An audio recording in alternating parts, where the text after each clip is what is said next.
Hey guys, I saw Christopher Nolan's The Odyssey and I absolutely loved it. ഒന്നും പറയാനില്ല, an epic, mesmerizing movie in the Christopher Nolan way.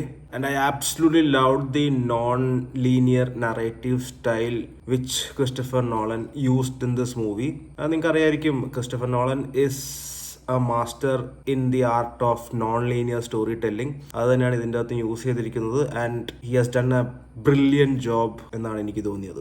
Actually movie 3 hours ഉണ്ട്, and this 3 hours of this movie completely hooks us mainly because of Christopher Nolan's non linear narrative and the frames. ഈ ഒഡീസിയുടെ frames എന്ന് പറഞ്ഞാൽ നമുക്ക് സ്ക്രീനിൽ നിന്ന് കണ്ണെടുക്കാൻ തോന്നില്ല, അത്രയും ബ്യൂട്ടിഫുൾ ഫ്രെയിംസ് ആണ് ഈ മൂവിയുടെ അകത്ത് യൂസ് ചെയ്തിരിക്കുന്നത്.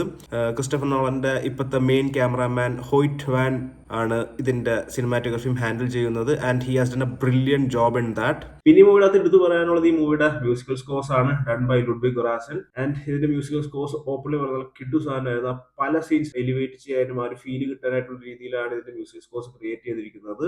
ഇൻഫാക്ട് ഞാൻ വായിച്ചായിരുന്നു, ഇതിന്റെ പല മ്യൂസിക്കൽ ഇൻസ്ട്രുമെന്റ്സും ക്രിയേറ്റ് ചെയ്തതിന് ശേഷമാണ് ഇതിന് മ്യൂസിക് ചെയ്തിരുന്നത്. ഗ്രീക്കിൽ പണ്ട് യൂസ് ചെയ്തിരുന്ന പല മ്യൂസിക്കൽ ഇൻസ്ട്രുമെന്റ്സ് അറ്റ് പ്രസന്റ് ഉണ്ടാക്കിയതിന് ശേഷമാണ് ഈ മൂവിയുടെ മ്യൂസിക് ക്രിയേറ്റ് ചെയ്തത്, സോ ദാറ്റ് നമുക്ക് ആ ഒരു ഫീൽ കിട്ടാൻ വേണ്ടി. ഇൻഫാക്ട് ഇതിന്റെ അതൊരു സീൻ ഉണ്ട്, സൈറൻസിന്റെ. ആ സൈറൻസിന്റെ സീനിൽ വന്നൊരു മ്യൂസിക് ഉണ്ട്. നമുക്കും അത് കേൾക്കുമ്പോൾ ആ ഒരു സീനിന്റെ ഫീൽ കിട്ടുന്ന രീതിയിലാണ് ഈ മൂവിയുടെ മ്യൂസിക് ചെയ്ത് വെച്ചിരിക്കുന്നത്.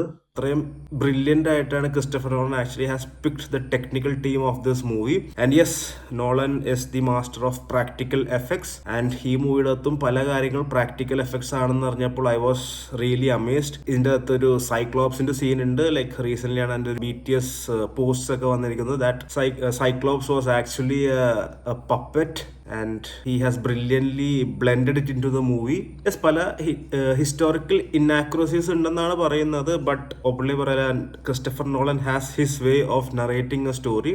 ഓൾസോ ഈ മൂവി ഇറങ്ങുന്നതിന് മുമ്പ് there was already talk saying that ഈ മൂവിയുടെ ഒരു ബേസ് സ്റ്റോറി ലൈൻ എന്താണ് എന്ന് നമ്മളൊന്ന് അറിഞ്ഞിരിക്കണം. Because Christopher Nolan is not trying to say the Odyssey, അതിൻ്റെ അപ്പുറം he is trying to bring in the psychological effect of a war of the character Odysseus played by Matt Damon. പുള്ളി ആ ഒരു വാറിൽ ഉണ്ടാവുന്ന പുള്ളിക്ക് ഉണ്ടാവുന്ന ആ ഒരു സൈക്കോളജിക്കൽ ട്രോമാസും ആ ഒരു ജേർണി പുള്ളീനെ എന്തോരം മാറ്റുന്നു എന്നുള്ള കാര്യങ്ങളൊക്കെയാണ് ക്രിസ്റ്റഫർ നോളൻ ആക്ച്വലി ഈ മൂവിയിൽ പറയാൻ ശ്രമിക്കുന്നത്. അപ്പം ഞാനും സ്റ്റോറി വായിച്ചിട്ടാണ് പോകുന്നത്. ഈ സ്റ്റോറി വായിച്ചിട്ട് പോയിട്ടും എന്താണ് നടക്കാൻ പോകുന്നതെന്ന് അറിഞ്ഞിട്ടും നമുക്ക് ഈ ഫിലിമിൻ്റെ അകത്ത് ക്ലൈമാക്സ് സീനൊക്കെ ആകുമ്പോൾ ഒരു ഗൂസ് ബംസ് കിട്ടും, ഒരു കിക്ക് കിട്ടും.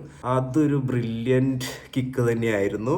സോ ടു എൻഡ് ഇത്രയും പറയാനുള്ളൂ. Please go watch the Odyssey in one of the best theatres near U.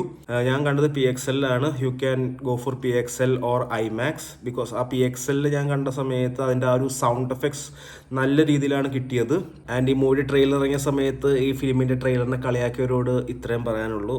He is still the greatest filmmaker. So that's the Odyssey for you. Take care.